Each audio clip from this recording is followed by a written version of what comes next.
जी हाँ बच्चों, आज के इस वीडियो में 8th ग्रेड अभ्यास पुस्तिका विज्ञान कक्षा 7 के लिए जो आपकी पुस्तक है बच्चों, इसके पाठ 1 से लेकर के तो पाठ 5 तक सभी पाठों के उत्तर इस एक ही वीडियो में आपको बताए जाएंगे। तो बच्चों, ये आपकी न्यू बुक है 2024-25 के सेशन की, और इस वीडियो में हम आपका पाठ 1, पाठ 2, 3, 4 और पाठ 5 इन पाँचों पाठों की सही उत्तर इस एक ही वीडियो में देखेंगे। तो बच्चों, आपको कहीं जाने की ज़रूरत नहीं है। इस एक ही वीडियो में आपको अध्याय 1 से लेकर के तो अध्याय 5 तक सभी के उत्तर यहाँ पर बताए जाएंगे।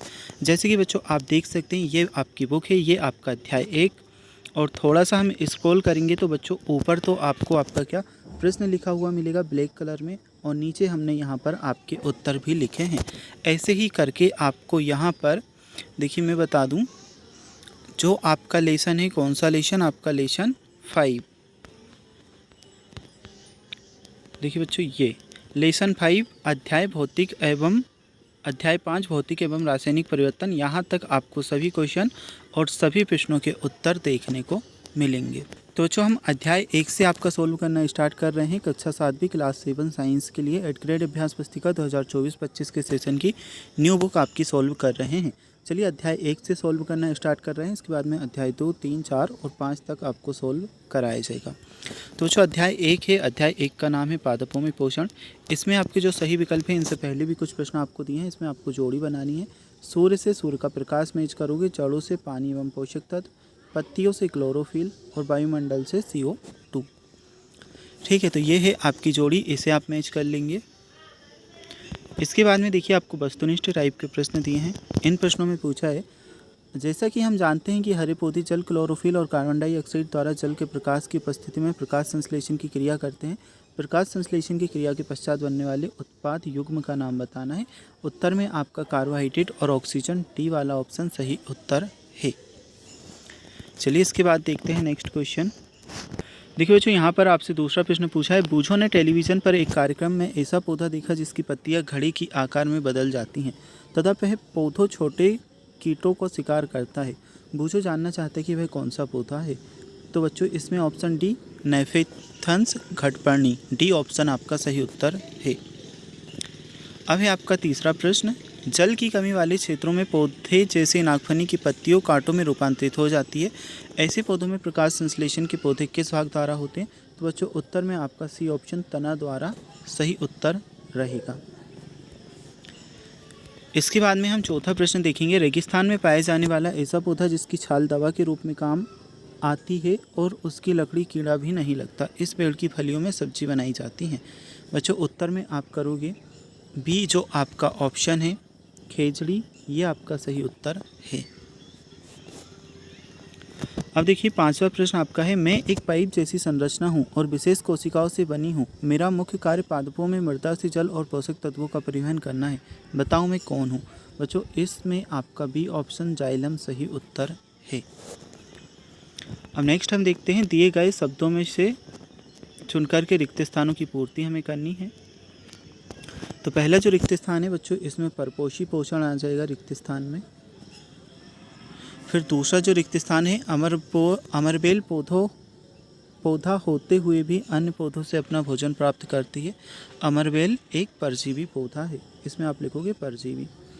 तीसरे वाले में आपका आ जाएगा उत्तर पत्तियाँ, और चौथे वाले में आपका बच्चों उत्तर आएगा पोषक, और पांचवें में आप उत्तर लिखोगे सूर्य। अब बच्चों, अति लघुत्तरी टाइप के प्रश्न हैं। इन प्रश्नों को देखिए बच्चों, हमने कोशिश की है कि आपको छोटे छोटे उत्तर ही बताएं, क्योंकि बड़े उत्तर आपकी बुक में नहीं आ पाते हैं। लेकिन देखिए, अब सही उत्तर लिखना होता है तो कुछ 1-2 क्वेश्चन के आंसर आपके थोड़े से बड़े भी देखने को मिलेंगे, तो आप एडजस्ट करके लिख लीजिएगा। वैसे हमने सभी प्रश्नों के उत्तर छोटे छोटे लिखने की कोशिश की है। क्या हरे पौधे सूर्य के प्रकाश के बिना अपने भोजन का निर्माण कर सकते हैं, यदि नहीं तो क्यों। तो लिखना है उत्तर में, नहीं, हरे पौधे सूर्य के प्रकाश बिना अपने भोजन का निर्माण नहीं कर सकते। इसका कारण यह है कि पौधों में प्रकाश संश्लेषण की प्रक्रिया होती है जो सूर्य के प्रकाश पर निर्भर है। स्वयं संश्लेषित विधि से क्या अभिप्राय है। तो उत्तर में लिखोगे बच्चों, स्वयं संश्लेषित विधि से अभिप्राय है कि कोई जीव अपने भोजन का निर्माण स्वयं कर सकता है। जैसे पौधे प्रकाश संश्लेषण द्वारा सूर्य के प्रकाश और कार्बन डाइऑक्साइड से ग्लूकोज और ऑक्सीजन बनाते हैं। बच्चों नेक्स्ट क्वेश्चन है आपका क्वेश्चन नंबर 4। जड़ द्वारा अवशोषित जल एवं खनिज पत्ती तक किस प्रकार पहुंचते हैं? तो उत्तर में लिखोगे जड़ द्वारा अवशोषित जल खनिज पत्ती तक वाहिकाओं द्वारा पहुंचते हैं। वाहिकाएं नली समान होती हैं और जड़ तना शाखाओं एवं पत्तियों तक फैली होती हैं। पोषकों को पत्तियों तक पहुंचने के लिए वाहिकाएं एक सतत मार्ग बनाती हैं। बच्चों चौथे नंबर के प्रश्न के बाद में पांचवा आ जाता है। बूझो जानना चाहता है कि मृत जीवी में प्राणियों के समान मुख नहीं होता, ना ही ये हरे पादप के समान होते हैं, फिर ये अपने जीवन यापन हेतु पोषण कैसे प्राप्त करते हैं? उत्तर में ये आपको लिख लेना है बच्चों। एंड अभी तक आपने वीडियो को लाइक नहीं किया तो कर लीजिएगा, चैनल को सब्सक्राइब भी कर लेना है। अब देखिए बच्चों, ये जो ब्रैकेट में हमने इंग्लिश में संख्या लिखी है, इसे आप भले ही ना लिखें, ये आपको समझाने के लिए लिख दी है। शैवाल के कैसे बनते हैं तथा कहाँ कहाँ पाए जाते हैं? उत्तर में लिखोगे शैवाल प्रकाश संश्लेषण प्रक्रिया द्वारा बनते हैं। इसमें सूर्य के प्रकाश, कार्बन डाइऑक्साइड और पानी का उपयोग करके ग्लूकोज और ऑक्सीजन का उत्पादन करते हैं। अब कहाँ कहाँ पाए जाते हैं? तो उत्तर में लिखोगे शैवाल मीठे जल, खारे जल, आर्द्र भूमि और विभिन्न छत्तों जैसे पेड़ों की छाल और पत्थरों पर पाए जाते हैं। अब बच्चों लघुत्तरीय टाइप के प्रश्न आ जाते हैं, इन प्रश्नों को हम देखते हैं। कुछ पौधे कार्बोहाइड्रेट जैसे के अलावा अन्य प्रोटीन एवं वसा जैसे खाद्य पदार्थों का संश्लेषण भी करते हैं। प्रोटीन संश्लेषण के लिए आवश्यक तत्व नाइट्रोजन पौधे किस प्रकार प्राप्त करते हैं? उत्तर में आपको ये लिख लेना है। अब बच्चों सातवें प्रश्न के बाद में आठवां प्रश्न आ जाता है। सजीवों द्वारा भोजन ग्रहण करने एवं इसके उपयोग करने की विधि पोषण कहलाती है। पोषण के आधार पर स्वपोषी एवं विषमपोषी को परिभाषित कर उदाहरण लिखिए। तो ये देखिए, ये स्वपोषी का आपका दिया है और ये विषमपोषी का दिया है। अब बच्चों इस प्रश्न के बाद में हम देख लेते हैं आपका नेक्स्ट क्वेश्चन। यदि नागफनी के पौधों को ज़्यादा नमी या जलीय क्षेत्रों में लगाया जाए तो क्या होगा? उत्तर में लिखोगे तापमान की अधिकता के कारण रेगिस्तान में होने वाले पौधे अपनी पत्तियों और कांटों के रूप में बदल जाते हैं, जिससे होने वाली पानी की खपत कम हो जाती है। परंतु यदि नागफनी के पौधे कम ज़्यादा नमी वाले क्षेत्रों में लगाए जाए तो पानी की खपत नहीं होगी, जिससे तना हरा नहीं होगा। चलिए क्वेश्चन नंबर 10 देखते हैं। बूझो अपने खेत में कुछ वर्षों से लगातार एक ही फसल की बुआई करता आ रहा है, उनके खेत की फसल पर प्रतिवर्ष क्या प्रभाव पड़ेगा? तो बच्चों क्वेश्चन नंबर 10 के आंसर में आपका होगा एक ही फसल लगातार बुआई करने से खेत की फसल पर पोषण असंतुलनता हो सकती है, बीमारी और कीट का प्रसार का खतरा बढ़ेगा, मिट्टी की ऊर्जा उत्पादन क्षमता में घाटा होगा। अब बच्चों 10वें प्रश्न के बाद में 11वां प्रश्न हमारा आ जाता है। इस क्वेश्चन को देखते हैं। उपरोक्त दिए गए चित्र को देखकर बताइए कि प्रकाश संश्लेषण की क्रिया किस पत्ती में होगी और क्यों? तो बच्चों पत्तियों में कुछ हमें फ़र्क दिखाई दे रहा है। एक लाल कलर की पत्ती है, एक हरे कलर की पत्ती है। उत्तर में लिखोगे प्रकाश संश्लेषण हरी पत्ती में होगी, क्योंकि इसमें क्लोरोफिल होता है जो सूर्य के प्रकाश को अवशोषित करता है। लाल पत्ती में क्लोरोफिल की कमी के कारण यह प्रक्रिया नहीं हो सकती। बच्चों दीर्घोत्तरीय टाइप के प्रश्न है। राइजोबियम जीवाणु से आप क्या समझते हैं? यदि राइजोबियम जीवाणु नष्ट हो जाए तो मृदा पर क्या प्रभाव पड़ेगा? अब 12वें नंबर के क्वेश्चन के उत्तर में आप करोगे राइजोबियम एक जीवाणु है जो दलहनी पौधों की जड़ों में नाइट्रोजन स्थिरीकरण का कार्य करता है। राइजोबियम के नष्ट होने पर मृदा में नाइट्रोजन की कमी हो जाएगी, जिससे फसलों की उपज घटेगी और उर्वरकों की आवश्यकता बढ़ेगी। बच्चों इसके बाद में 13वां क्वेश्चन हम देखते हैं। इसमें हमें कुछ इस प्रकार से क्वेश्चंस दिए गए हैं। सूखी ब्रेड का टुकड़ा बंद डिब्बे में, नमीयुक्त ब्रेड बंद डिब्बे में, नमीयुक्त ब्रेड खुले डिब्बे में। उपरोक्त क्रियाकलाप के आधार पर बूझो जानना चाहते हैं कि किस डब्बे में ब्रेड रोए जैसी संरचना ज़्यादा एवं हल्दी दिखेगी। तो बच्चों आपको लिख देना है नमी युक्त ब्रेड में खुले डिब्बे में सबसे जल्दी फफूंद जैसी संरचना दिखेगी। इसका कारण यह है कि नमी हवा दोनों मिलकर फफूंद के विकास के लिए अनुकूल वातावरण प्रदान करते हैं। बंद डिब्बे में खुले डिब्बे की तुलना में हवा का संपर्क अधिक होता है, जिससे फफूंद जल्दी पनपती है। बंद डिब्बे की तुलना में खुले डिब्बे में जो फफूंद होती है जल्दी आती है। प्रकाश संश्लेषण की क्रिया ना होने पर मानव जीवन पर क्या प्रभाव पड़ेगा, व्याख्या करनी है। उत्तर में बच्चों आप लिखोगे प्रकाश संश्लेषण ना होने से ऑक्सीजन की कमी, वायुमंडल में ऑक्सीजन घट जाएगी। भोजन की कमी, पौधों का भोजन उत्पादन रुक जाएगा। ग्लोबल वार्मिंग, कार्बन डाइऑक्साइड का स्तर बढ़ेगा। इससे मानव जीवन पर गंभीर प्रभाव पड़ेंगे। बच्चों क्वेश्चन नंबर 14 हम समझते हैं। घटपल्ली पौधों का रंग हरा तथा प्रकाश संश्लेषण भी करता है, फिर भी ये पोषण के लिए कीटों का भक्षण करता है, क्यों? समझाइए। तो बच्चों 14 नंबर की क्वेश्चन का आंसर आप यहाँ पर देख सकते हैं। अब देखिए इसी में क्वेश्चन नंबर 14 में आ वाला प्रश्न हमने सॉल्व किया। अब आपका बा वाला प्रश्न पूछा है, घटपर्णी पौधा किस प्रकार कीटों का भक्षण करता है, विस्तार से समझाइए। तो उत्तर हम पॉइंट बाय पॉइंट लिखेंगे। घटपर्णी पौधा कीटों का भक्षण इस प्रकार से करता है। संरचना पत्तियां पिचर जैसी होती हैं। प्रलोभन, पिचर के किनारे मीठा पदार्थ कीटों को आकर्षित करता है। फसाना, कीट पिचर में गिरकर फिसलन युक्त सतह के कारण बाहर नहीं निकल पाते।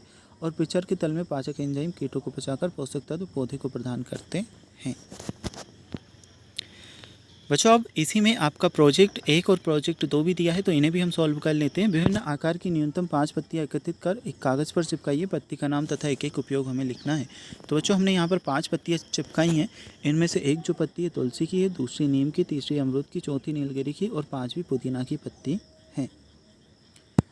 उपयोग क्या क्या लिखा है? पूजा और ध्यान में तुलसी का उपयोग किया जाता है। नीम की पत्ती औषधीय गुणों से भरपूर होती है। अमरूद पेट दर्द में लाभकारी होती है। नीलगिरी सर्दी जुकाम के लिए अच्छी है। पुदीना पाचन में मदद करती है। अब बच्चों इनके बाद में प्रोजेक्ट नंबर 2 आपका है। अपने परिवेश में उपलब्ध कोई 8 फसल बीजों को एकत्रित कर कागज़ पर चिपकाइए। ये बीज जिस फल से प्राप्त हुए हैं उन फल का नाम भी लिखकर चित्र बनाइए। तो जो प्रोजेक्ट में आपको थोड़ी सी प्रॉब्लम तो होगी, चित्र वगैरह आपको चिपकाना रहेंगे, लेकिन चिपका लीजिएगा देख दाख कर। देखिए बीज का चित्र चिपकाना है, फल का नाम लिखना है और फल का चित्र चिपकाना है। तो हमने यहाँ पर चिपकाए हैं आम, पपीता और अनार, और साथ साथ में बच्चों इनका जो बीज है उनके चित्र भी चिपकाए गए हैं। ऐसे ही फिर सेब और चीकू का। चलिए बच्चों ये लेसन आपका कंप्लीट हुआ। यहाँ से आपका अध्याय 2 प्राणियों में पोषण स्टार्ट होता है। इस लेसन को हम कंप्लीट करते हैं। तो एडुरेट अभ्यास पुस्तिका कक्षा 7 विज्ञान के लिए हम आपका सोल्व कर रहे हैं। अध्याय 2 प्राणियों में पोषण यहाँ से आ जाता है। बच्चों जैसे कि आप देख सकते हैं यहाँ पर आपको दिया है सहपाठी का प्रोटीन भोजन में शामिल करने के लिए क्या खाया। तो बच्चों इधर आपको दिया था, ये प्रश्न आपको ऊपर दिया था, हमने उत्तर यहाँ पर लिख दिया है। ठीक है, तो उत्तर आप यहाँ से देख करके डायरेक्टली कर लोगे। तो रक्षा ने दही, शिवांगी ने पनीर, सृष्टि ने दूध, अनन्या ने मछली, शिवम ने दाल, नयन ने मूंगफली, श्रेया ने अंडा, राजू ने मांस, रिया ने दूध और मुस्कान ने पनीर। बच्चों इसके बाद में आपके वस्तुनिष्ठ टाइप के प्रश्न स्टार्ट होते हैं। इन प्रश्नों को हम देखते हैं। सही विकल्प हमें दिए गए हैं। कोई व्यक्ति उल्टी दस्त से पीड़ित है तो चिकित्सक उसे क्या लेने की सलाह देंगे? बच्चों उत्तर में ORS का घोल आप करोगे। यदि किसी व्यक्ति में पित्त रस का उत्पादन में कमी है तो पाचन की कौन सी क्रिया सबसे अधिक प्रभावित होगी? बच्चों रासायनिक पाचन। बी ऑप्शन आपका सही आंसर है। अब देखिए तीसरा क्वेश्चन, छोटी आंत की आंतरिक भित्ति पर पाए जाने वाले दीर्घरोम की संरचना पाचन और अपशोषण में उनके कार्य कैसे संबंधित है? इसमें ए ऑप्शन बड़ा हुआ सतह क्षेत्र पोषक तत्वों का अपशोषण को बढ़ाता है। ये सही आंसर है। बच्चों चौथा प्रश्न है, क्रमाकुंचन पाचन में किस प्रकार सहायता करता है? उत्तर में लिखोगे डी वाला ऑप्शन आपका सही उत्तर रहेगा।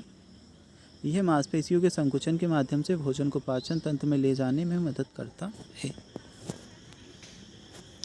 अब देखिए 5वें नंबर का प्रश्न है, क्षुधांत्र पाचन और अपशोषण के लिए एक महत्वपूर्ण स्थल माना जाता है क्योंकि यह वह जगह है। बी वाला जो बच्चों ऑप्शन दिया है, जहां भोजन पोषक तत्वों में टूट जाता है और रक्त प्रवाह में अवशोषित हो जाता है। तो बी ऑप्शन आपका सही आंसर है। चलिए इसके बाद में रिक्त स्थान हमें देखने को मिलते हैं। रिक्त स्थानों को सोल्व करते हैं। जटिल खाद्य पदार्थों को सरल खाद्य पदार्थों में विघटन पाचन कहलाता है। स्टारफिश कैल्शियम कार्बोनेट के कठोर कवच वाले जंतु का आहार करती है। तो पहले में पाचन, दूसरे में स्टारफिश, फिर तीसरे रिक्त स्थान में करोगे अंतःग्रहण, चौथे में श्वात कालिकाएँ आ जाएगा और 5वें में आपका जो रिक्त स्थान है इसका उत्तर हाइड्रोक्लोरिकम है। अब बच्चों अति लघुत्तरीय टाइप के प्रश्न हम देख लेते हैं। मानव पोषण के विभिन्न चरणों को सही क्रमबद्ध हमें लिखना है। तो सबसे पहले बच्चों अंतःग्रहण होता है, इसके बाद में पाचन होता है, फिर अवशोषण होता है, इसके बाद में श्वांगीकरण होता है और लास्ट में क्या होता है? निष्कासन होता है। अब बच्चों देखिए तीसरा प्रश्न पूछा है, पित्त कहाँ निर्मित होता है? तो तीसरे प्रश्न का उत्तर लिखोगे पित्त यकृत में निर्मित होता है तथा एक थैली पित्ताशय में संग्रहित होता है। पहली स्कूल जाने के लिए जल्दी जल्दी भोजन खा रही थी, अचानक उसको खांसी उठती है, हिचकी आने लगती है, पहेली के साथ ऐसा क्यों हुआ? तो उत्तर में लिखोगे ऐसा खाद्य कणों के श्वास नली में प्रवेश के कारण होता है। श्वास नली गर्सिका के साथ साथ चलती है, परंतु गर्सिका में वायु एवं भोजन मार्ग एक ही होता है। बच्चों 5वें नंबर का प्रश्न आ जाता है, भोजन हमारे लिए क्यों आवश्यक है? तो ये उत्तर आप कर लोगे क्योंकि ये हमारे शरीर के वृद्धि विकास में सहायक है। अब देखिए क्वेश्चन नंबर 6 है, रोटी के टुकड़े में जब आप मुंह में चबाते हैं कुछ समय बाद वह मीठी लगने लगती है, ऐसा क्यों? तो ये आप उत्तर कर लोगे बच्चों 6 नंबर के क्वेश्चन का। चलिए इसके बाद हम देखते हैं आपका 7वां प्रश्न। बूझो जानना चाहते हैं कि क्या घास खाने वाले जानवर मनुष्यों में भोजन का पाचन समान रूप से होता है, यदि हाँ तो कुछ भिन्न और उसका विवरण लिखें। तो बच्चों ये आपको लिख देना है। चलिए 7वें नंबर के क्वेश्चन के बाद में 8वां प्रश्न देखते हैं। मानव पाचन तंत्र के आमाशय में पाए जाने वाले हाइड्रोक्लोरिक अम्ल की पाचन क्रिया में क्या भूमिका है, समझाइए। तो बच्चों ये आपके 8वें प्रश्न का उत्तर है।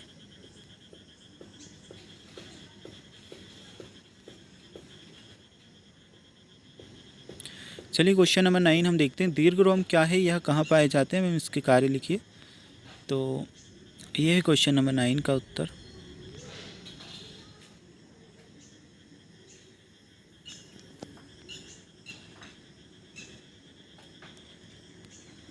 अब जो क्वेश्चन नंबर 10 आ जाता है, यदि मनुष्य के रत्नक दांत ना हो तो क्या होगा। तो ये 10वें प्रश्न का उत्तर रहेगा।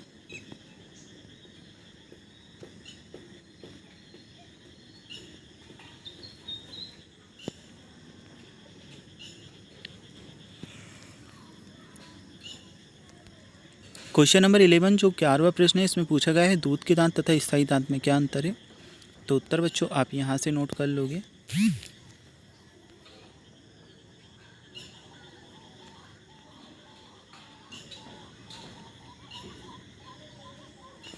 चलिए अब दीर्घ टाइप का प्रश्न आ जाता है आपका। मानव पाचन तंत्र का नामांकित चित्र बनाना है, उसके मुख्य भागों के नाम लिखने। तो पाचन तंत्र का चित्र हमने यहाँ पर बनाया है, मुख्य भागों के नाम भी आप देख सकते हैं। ठीक है बच्चों, तो ये चित्र अगर आपसे अभी बन जाए तो बना लीजिएगा, नहीं तो जो लिखने का कार्य है इसे कंप्लीट कीजिए। इसके बाद में आप चित्र फ्री टाइम में आराम से बना सकते हैं। अब बच्चों निम्न पाचन संबंधित क्रियाओं के संक्षेप में लिखिए। तो अंतःग्रहण को संक्षेप में बताना है, ये आपका उत्तर रहेगा। इसके बाद में श्वांगीकरण को संक्षेप में बताना है, ये आपका आंसर रहेगा।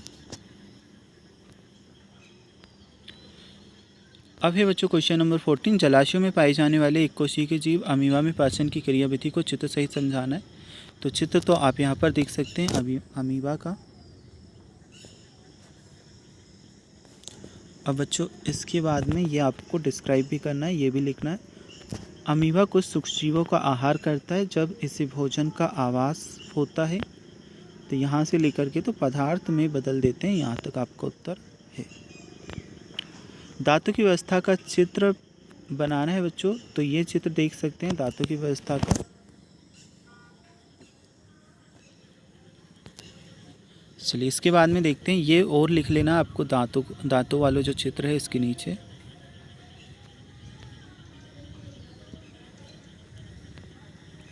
अब बच्चों क्वेश्चन नंबर 15 में ग्रीसिका में भोजन की गति का नामांकित चित्र बनाना है। ये चित्र आप देख सकते हैं ग्रीसिका में भोजन की गति का।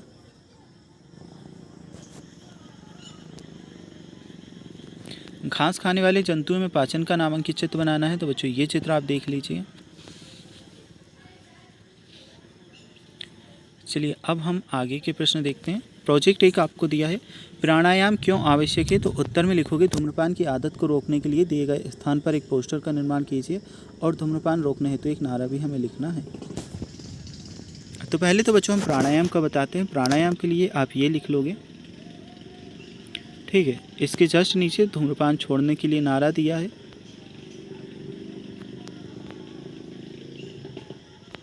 और एक पोस्टर जो हमें बनाना है, तो बच्चों पोस्टर आप ये देख सकते हैं, पोस्टर आपको यहाँ पर देखने को मिलेगा। चलिए अब प्रोजेक्ट नंबर 2 हम देखते हैं। जीवन रक्षक घोल मतलब ORS होता है। तो ये तो है आपको समझाने के लिए। जीवन रक्षक घोल कैसे बनाया जाता है तथा उसका उपयोग लिखिए। तो बच्चों बनाने की विधि क्या है, बनाने की विधि यहाँ पर लिखी है। और हमारे शरीर में पानी की कमी की पूर्ति के लिए उपयोग किया जाता है। अब बच्चों अध्याय 3 ऊष्मा आपका आ जाता है। अध्याय 1 और 2 हमने कंप्लीट किया है, यहाँ से हम आपका अध्याय 3 ऊष्मा कंप्लीट करेंगे। तो ये जो आपको बॉक्स दिया है बच्चों आपकी बुक में, इस बॉक्स में ये आपको लाइन लिख लेनी है। इसके बाद के क्वेश्चन हम देखते हैं बच्चों। तो इसमें सबसे पहले वस्तुनिष्ठ टाइप के प्रश्न दिए हैं, सही विकल्प चुन करके लिखना है। पहला जो क्वेश्चन है बच्चों, इसमें जो आपका आंसर रहेगा बी वाला आंसर, पानी से बर्फ़ के टुकड़े की ओर, यह आपका सही उत्तर है। चलिए इसके बाद देखते हैं सेकंड नंबर का क्वेश्चन। कुछ जंतुओं के शरीर में तापमान निम्नानुसार दिए गए हैं। जंतु का नाम और सामान्य ताप और शरीर का तापमान। उपरोक्त में थर्मामीटर रीडिंग के अनुसार शरीर का वर्तमान ताप दिया है, बताइए कि इनमें से किसको बुखार है। तो बच्चों उत्तर लिखोगे भेड़ और खरगोश को, क्योंकि जो सामान्य तापमान है उससे इनके शरीर का तापमान क्या है, अधिक है। जैसे कि 103 से 104 है भेड़ का, और यहाँ पर खरगोश का 104 से 107 है। बच्चों अगर सामान्य तापमान से हमारे शरीर का तापमान अधिक होगा तो बुखार होने की संभावना रहती है। बूझो ने मेले में दुकान से बर्फ़ का गोला खरीद कर खाया, उसके बाद वह कुछ और गोले खरीद कर दूसरे दिन खाने के लिए ले गया। उसने देखा कि बर्फ़ की गोली तेज़ी से पिघलने लगे। बर्फ़ के गोले को पिघलने से बचाने के लिए बूझो को क्या करना चाहिए। उत्तर लिखोगे बच्चों बी ऑप्शन, बर्फ़ के गोले को जूट के कपड़े में लपेट कर रखना चाहिए। अब देखिए तीसरे के बाद में आपका चौथा क्वेश्चन, ये प्रश्न पूछा गया है बच्चों। इसमें उत्तर रहेगा धातु लकड़ी की अपेक्षा ऊष्मा की अच्छी चालक है। ए ऑप्शन आपका सही उत्तर है। थल समीर कहते हैं, किसे कहते हैं, तो समीर, इसमें आप करोगे समुद्र की ओर से आने वाली वायु को। ए ऑप्शन आपका सही उत्तर है। डॉक्टरी थर्मामीटर की परास कितनी होती है, तो 32 से 42 होती है। इसमें आपका 35 से 42 होती है। ए ऑप्शन आपका सही उत्तर है। मनुष्य का सामान्य ताप कितना होता है, तो बच्चों सामान्य ताप होता है 37 डिग्री सेल्सियस। रिक्त स्थान आपको दिए हैं। ऊष्मा का प्रवाह सदैव गर्म वस्तु से ठंडी वस्तु की ओर होता है, और रबर, लकड़ी एवं प्लास्टिक ऊष्मा के कुचालक पदार्थ हैं। अब बच्चों यहाँ पर दिया है तीसरा क्वेश्चन, दिन के समय स्थल थल की अपेक्षा शीघ्र गर्म होता है, तो गर्म आपका आ जाएगा। समुद्र की ओर से स्थल की ओर आने वाली वायु को समुद्री समीर कहते हैं। सूर्य से हम तक ऊष्मा आने वाले प्रक्रम को विकिरण कहते हैं। बच्चों अब अति लघुत्तरीय टाइप के प्रश्न हैं। ऐसे पदार्थ जो ऊष्मा का स्थानांतरण नहीं करते उनको परिभाषित कर उदाहरण सहित लिखिए। उत्तर में यह आ जाएगा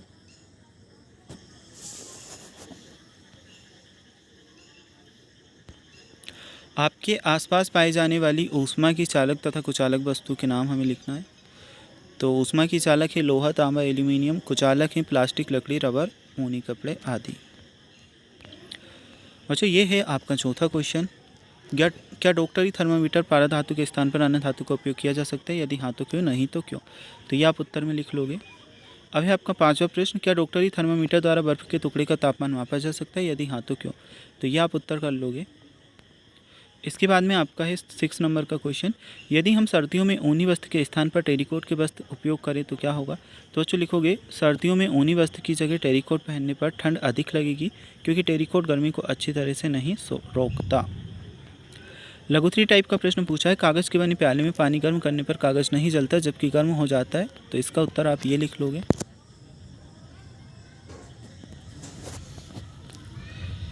चलिए क्वेश्चन नंबर 8 आपका आ जाता है, बूझो ने समान आकार के कपड़े जिनमें से एक रंग पीला और एक का रंग सफ़ेद है, एक का रंग काला है तथा धूप में सुखाने के लिए एक साथ रखा, बताइए कि कौन से रंग का कपड़ा जल्दी सूखेगा। तो बच्चों काले रंग का कपड़ा जो है जल्दी सूखेगा, क्योंकि जो ऊष्मा होता है उसे अधिक अवशोषित करता है। ये पूरा आंसर आपको नीचे से देख करके लिखना है।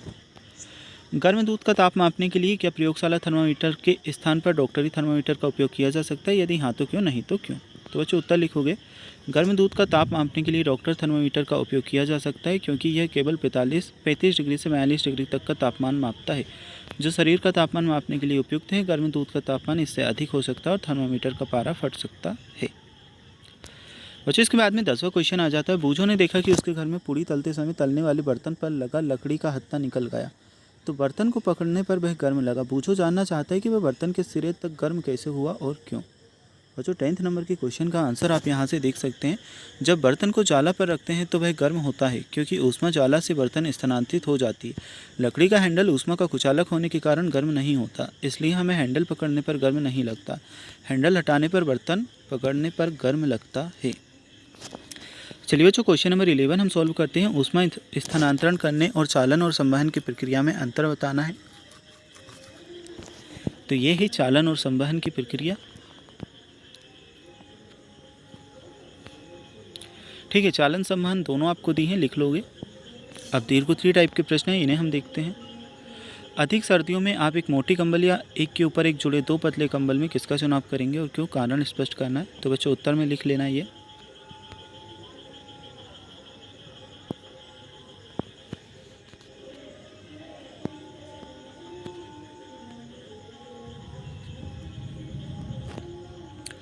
अब बच्चों बा वाला प्रश्न पूछा है, क्या ऐसे भवनों का निर्माण करना संभव है जिसमें मौसम के अनुसार प्रभाव को ठंडा या गर्म किया जा सके? इसी का बा वाला प्रश्न है। उत्तर लिखोगे हाँ, ऐसे भवन बनाना संभव है जो बाहर की गर्मी और ठंड से कम प्रभावित होते हों। इसके लिए खोखली ईंटों का उपयोग किया जा सकता है जिनमें हवा की परतें होती है। ये ईंट दीवार की मोटाई और इमारत का वजन कम करती है, जिसके अंदर अधिक जगह मिलती है और इमारत ठंडी रहती है। बच्चों नेक्स्ट क्वेश्चन नंबर 13 आ जाता है। बूझों को कक्षा के 10 बच्चों का शरीर का तापमान डॉक्टरी थर्मामीटर के उपयोग द्वारा कहा गया।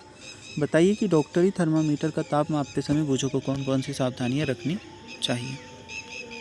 तो ये सावधानियां हमने यहाँ पर लिख दी है। यहाँ से आपको सावधानियां देख करके कर लेना है। बच्चों इसी का बा वाला प्रश्न पूछा है, डॉक्टरी थर्मामीटर का सचित्र वर्णन कीजिए। तो ये तो वर्णन आप देख लीजिए और चित्र आप यहाँ से डॉक्टरी थर्मामीटर का देख सकते हैं।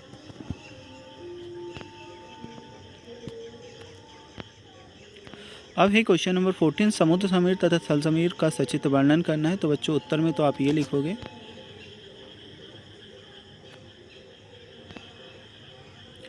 अब बच्चों अगर आपकी जो बुक है उसमें प्रॉपर जगह स्पेस हो तो आप ये चित्र बना लीजिएगा, जगह ना हो तो फिर आपके टीचर से पूछिएगा क्या करना है क्या नहीं। बाकी ये दोनों चित्र देख सकते हैं, समुद्री समीर और थल समीर का। ठीक है,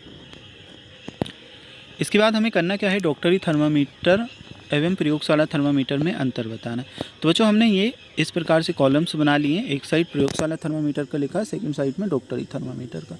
ठीक है, तो दोनों में अंतर लिखे गए हैं, यहाँ से देख करके आप कर लोगे। अब बच्चों इसके बाद में प्रोजेक्ट नंबर 1 दिया है, अंकीय डिजिटल थर्मामीटर की सहायता से अपने 10 मित्रों के शरीर का तापमान नोट करना है। तो बच्चों यहाँ पर 10 मित्रों का तापमान दिया है, जैसे कि आप देख सकते हैं। ये राहुल, स्नेहा, आर्यन, नंदिनी, करण, अंजलि सभी का।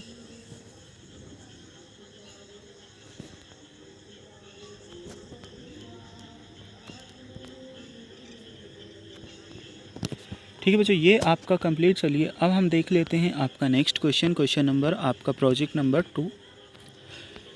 किसी डॉक्टर या अपने निकट के किसी स्वास्थ्य केंद्र पर जाइए। डॉक्टर को किसी रोगी का ताप मापते हुए देखिए। यह जानने का प्रयास कीजिए कि तापमापी का उपयोग करने से पहले उसने किसी तरफ में क्यों डुबोते हैं। अब बच्चों आपका उत्तर में क्या आ जाएगा, स्वच्छता संक्रमण से बचाने के लिए डुबोते हैं, सही माप और माप की त्रुटि कम करने के लिए, प्रारंभिक तापमान स्थिर करना सटीक परिणाम के लिए। तापमापी को जीभ के नीचे क्यों रखते हैं, तो तापमापी का तापमान का सीधा असर जीभ पर पड़ता है, इसलिए उसके नीचे तापमापी रखते हैं। ये बच्चों आपकी गा वाले प्रश्न का उत्तर रहेगा। ये आपके घा वाले प्रश्न का उत्तर। इसके बाद में बच्चों आपका अध्याय 4 अम्ल क्षारक और लवण आ जाता है। चलिए इसे हम सॉल्व करते हैं। तो बच्चों इसमें ये आपको दी है ये तालिका, इसमें आपको ये लिख लेना है, नींबू का रस, संतरे का रस, सिरका, दही, इमली, आंवला, अंगूर, कच्चा आम। इसके जस्ट नीचे जो गोल डब्बा बना है इसमें लिखोगे शक्कर, नमक, खाने का सोडा, खीरा। अब जो क्वेश्चन है इसमें एक तालिका हमें दी गई है, इस तालिका में हमें लिखना है बच्चों।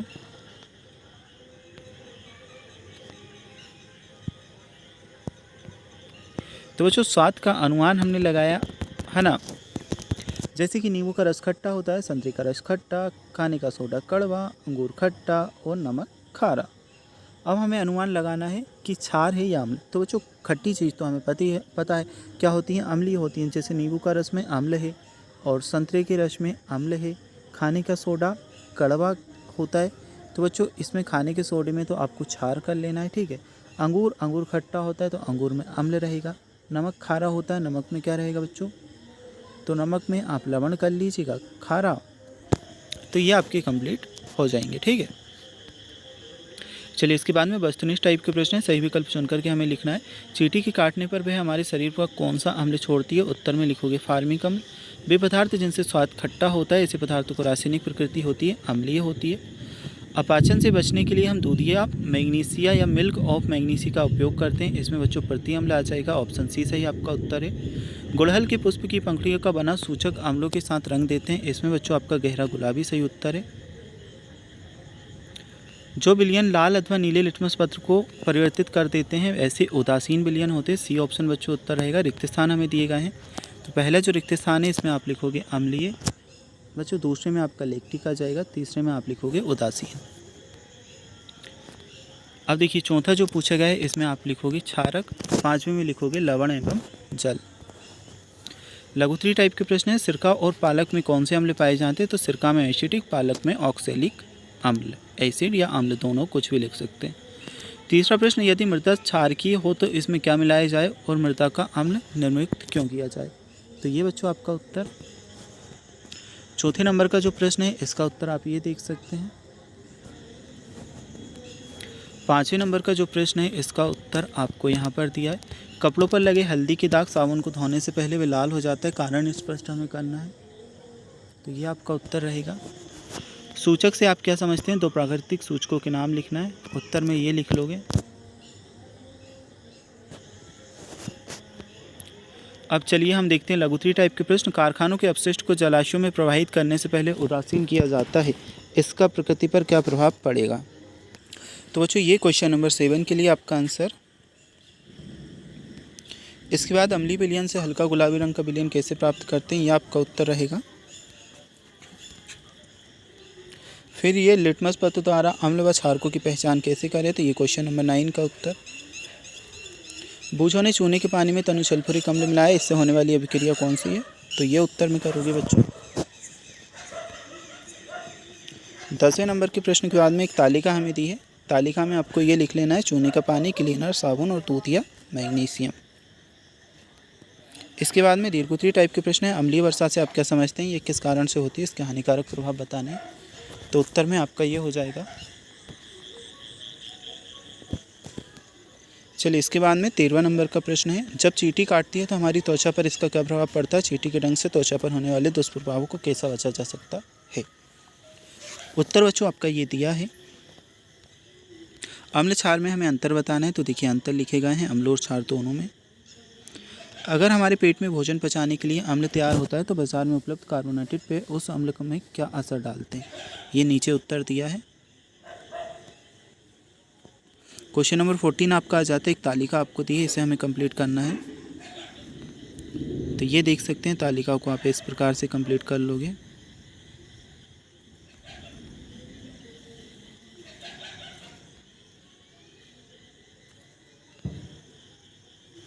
बच्चों क्वेश्चन नंबर 14 आपका आ जाता है, किन्हीं 5 अम्लों के नाम उनके स्रोतों के नाम बताने, तो ये दिए गए हैं अम्लों के नाम उनके स्रोतों के नाम।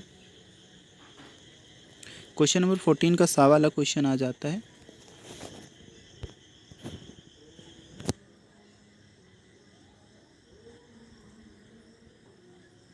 अब क्वेश्चन नंबर 15 दैनिक जीवन में उदासीकरण का उदाहरण देना है, तो ये उत्तर लिख लोगे। क्वेश्चन नंबर 15 है, किसी फैक्ट्री के आसपास के भाग में यदि हवा का बहुत प्रदूषण हो तो होने वाली वर्षा में पानी में डूबने में नीला व लाल लिटमस पत्र किस रंग का बदल जाएगा, इसका क्या कारण होगा, ये उत्तर दिया गया है।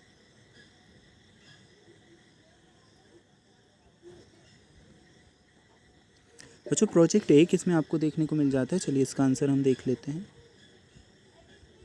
तो ये प्रोजेक्ट 1 के आपके उत्तर हैं।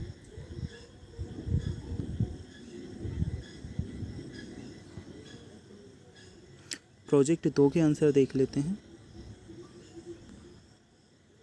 तो प्रोजेक्ट 2 के लिए देखिए मैं आंसर आपको बताऊं, ये है बच्चों आपके प्रोजेक्ट 2 के आंसर।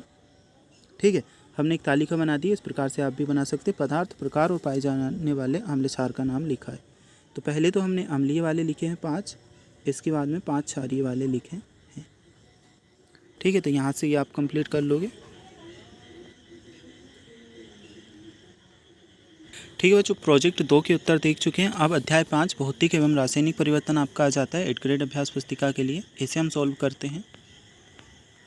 तो पहले तो आपको ये दी है, इसमें इस प्रकार से टिक कर लीजिएगा, ये जो तालिका दी है जैसे जैसे हमने किया है ठीक उसी प्रकार से आप भी कर लोगे।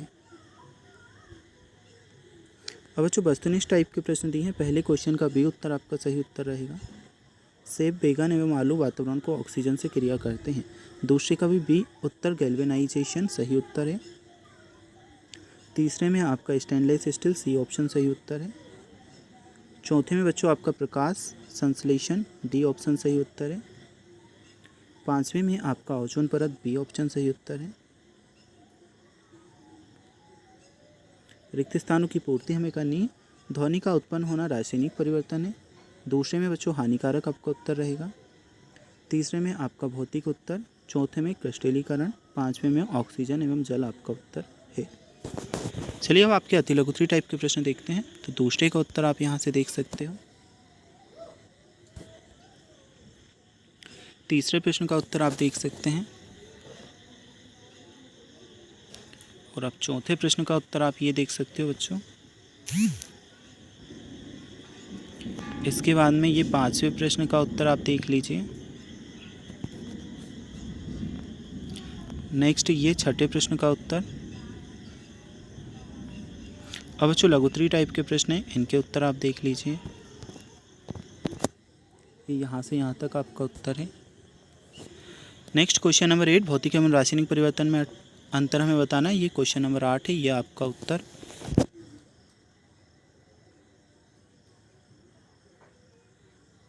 अब ये क्वेश्चन नंबर 9 के लिए आपका आंसर। ये बच्चों क्वेश्चन नंबर 10 के लिए आपका आंसर। ये क्वेश्चन नंबर 11 के लिए आपका उत्तर।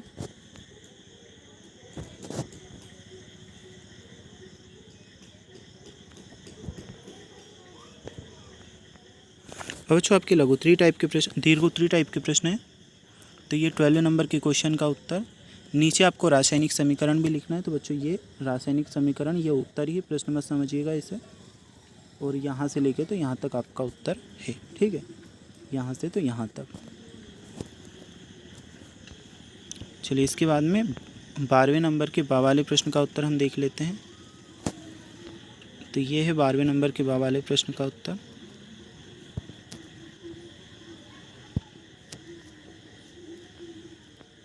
अब बच्चों 13वें नंबर का जो प्रश्न है इसका उत्तर। किसी पदार्थ के शुद्ध क्रिस्टलीकरण के विलयन से प्राप्त करने की कौन सी विधि है। ये उत्तर में कर लोगे।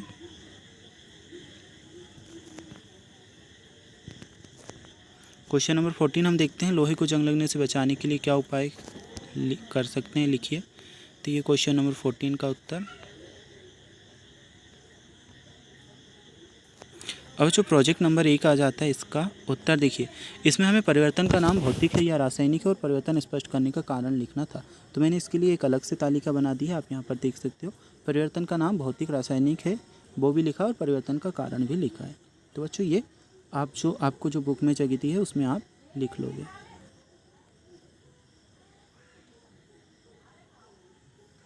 ठीक है, चलिए इसके बाद में हम देखते हैं प्रोजेक्ट नंबर 2। शक्कर के पानी से शक्कर कैसे निकालेंगे, प्रक्रिया का चित्र सहित वर्णन करना। तो ये आप प्रक्रिया लिख दोगे और चित्र सहित जो वर्णन हमें करना है ये आप देख सकते हैं। तो बच्चों ये आपका लेसन 1 से लेकर के लेसन 5 तक, अध्याय 1 से लेकर 5 तक, पाठ 1 से लेकर के 5 तक आपका कंप्लीट हो चुका है। अब आपको अगर और सब्जेक्ट जो हैं जैसे हिंदी, इंग्लिश, गणित, सभी के लिए मैंने इसी प्रकार की वीडियोस अपलोड कर रखी हैं। लिंक मिलेगी आपको डिस्क्रिप्शन बॉक्स में, वहाँ से जाकर के आप सभी सब्जेक्ट के लिए ऐसे ही वीडियोस देख सकते हैं।